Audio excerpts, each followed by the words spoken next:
Until now, we have discussed about amplifier. We have discussed amplifier has the ability to enhance the weak signal as a strong signal. We have different amplifiers. We are classifying the amplifiers according to a different number of ways. Now we are discussing the classification of amplifiers according to the frequency. If we take all amplifiers which are amplifying our electric signal, now we are classifying whether this is audio frequency amplifier or radio frequency amplifier. How we can classify, sir? If that amplifier is amplifying the signals in the audio frequency range, which is nothing but 20 Hz to 20 kHz, then that amplifier is called as audio frequency amplifier. What is audio frequency range? The human voice is an example, best example for audio frequency signal. But still this is in the form of sound signal that has to be converted to electric signal. That electric signal can be amplified by using the audio frequency amplifier. Now in the audio frequency we have different types of frequencies. From 3 kHz, the male human voice, in generally the male human vocal cords produce up to 3 kHz and female human vocal cords produce up to 6 kHz, and small child can produce the frequency up to 9 kHz. Remaining frequencies can be produced by the musical instruments above 9 kHz. So those frequencies can also be amplified on the amplifier which you observe in the public address system. Above 9 kHz for amplification we use a treble terminal. There is a knob that is called as treble. And below the human voice, whatever the human voice, whether that is male or female child, whatever the human voice is able to produce, below that frequencies also we can control on the public address system by using the terminal bus. So we are changing the amplification factor at that moment. So this is example for audio frequency amplifier. And there is a radio frequency amplifier which can amplify the radio frequency signal. When we are receiving the signal from the satellite that has a very small voltage, microvolts level maybe. At that time we have receiver, that may be our TV receiver. Now we want some strong signal, at that time we are using the radio frequency amplifier. And similarly, mobile, whenever we are dealing with a radio frequency device which is receiving the signal from far end, and at that time we want to amplify the signal, then we are using the radio frequency amplifier. According to frequency, amplifiers are classified into how many ways? Two ways. One is audio frequency amplifier and the second one is radio frequency amplifier. And according to function, whether it is amplifying the small signal or whether it is amplifying the large signal. Sir, already you have discussed this as a audio and radio. We only discussed about the frequency. Now we are discussing about amplitude. If the signal amplitude is in the range of microvolts to millivolts, then we want to amplify that signal. We can use the small signal amplifier. Whatever the amplifiers we have in the laboratories and in the initial stages, we use the small signal amplifier to amplify our signal. And next one is large signal amplifier. This large signal amplifier, when we have a sufficient input, when we have the input in the range of some 1 volt or 10 volt, at that time there is no requirement of the amplification. But sometimes maybe in the public address system, even though the signal, voice signal which is equivalent of the sound, electrical signal is amplified. But that electrical signal we cannot connect directly to the loudspeaker. We do not get any amplified output. Why? There is a mismatch of the power. The loudspeaker is expecting more power, but our amplifier is giving only small power.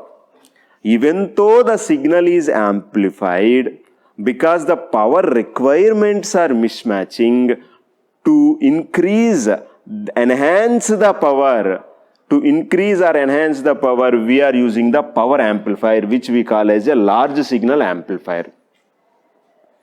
Okay?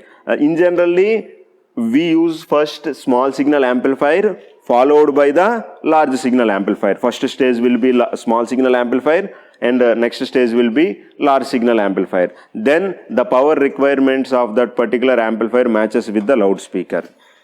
And according to load impedance we are using, we are classifying two types. One is untuned and the second one is tuned. Tuned means we are tuning to that particular frequency.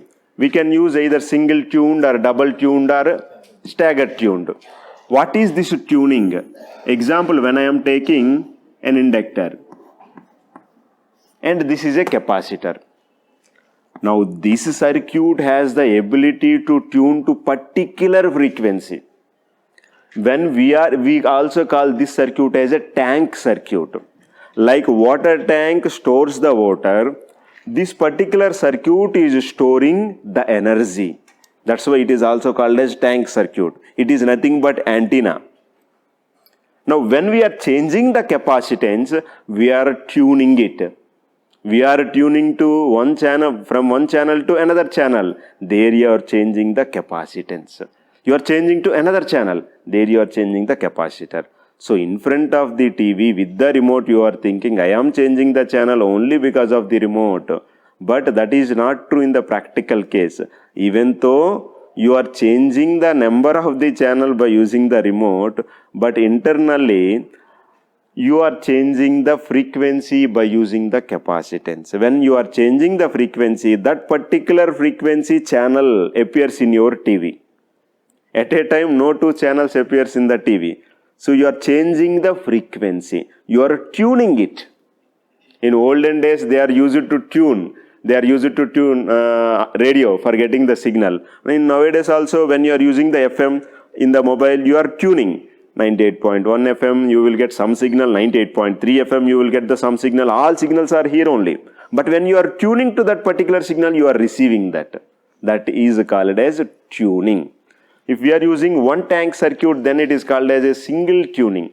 If you more than one tank circuit, if you are using, that is double tuning. Based on that load impedance we are using, this load impedance we connect to the transistor collector circuit.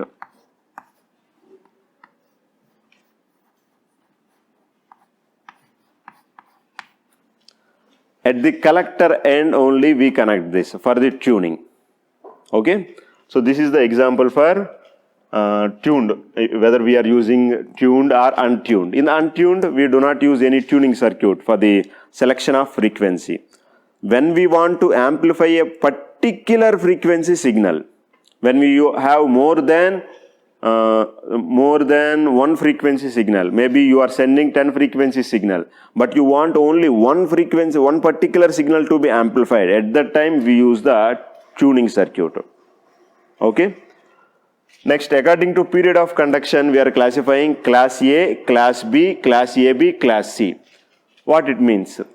According to period of conduction, whether the signal is conducting through the full cycle or whether the signal is conducting only for the half cycle or whether the signal is conducting for the quarter cycle, we have classified class A, class B, class AB and class C amplifiers.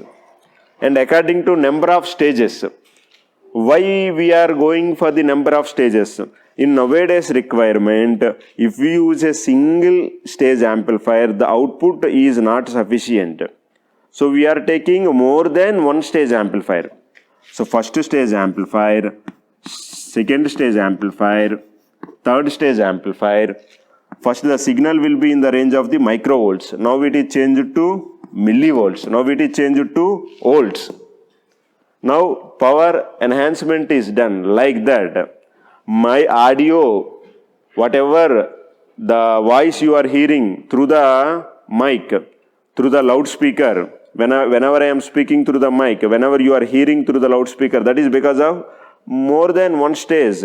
We are amplifying that signal and finally we are using the large signal amplifier which is called as a power amplifier. That power amplifier is making the sound visible, the sound audible to all. Okay. So that's why if we use only single stage, then that is called a single stage amplifier. If we use more than one stage, then it is called as a multi-stage amplifier.